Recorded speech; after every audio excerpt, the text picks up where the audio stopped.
اهلا بكم، اتمنى تكونوا بخير. النهارده معانا ترشيح لفيلم جديد، وفيلمنا هو رونز جون رونج، وهو فيلم كرتون عائلي. المهم يلا نبدأ. وفيلمنا بيبدأ بولد اسمه بارني طفل في سن المدرسة، عايش مع ابوه وجدته بعد ما مامته توفت، وده مخليه حاسس بوحدة شوية. في المدرسة كل العيال تقريبا معاه أحدث حاجة في العالم، روبوت اسمه بي بوت. الروبوت ده مش لعبة وخلاص، ده صاحبك، بيفهمك، يصورك، ينزلك على السوشيال ميديا، ويخليك محبوب وسط الناس. بارني الوحيد اللي ما عندوش واحد، وده بيخليه دايما متوتر ومش عارف يندمج.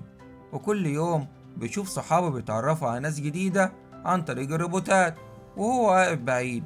وبيجي عيد ميلاده وابوه بيحاول يعوضه رغم ان الفلوس على قدها، وينزل يجيب له بي بوت، بس بسبب انه مش هيتوفر قبل 3 شهور بيشتريه بطريقة مش قانونية. والنتيجة الروبوت معيوب ومش معمول له أي إعدادات.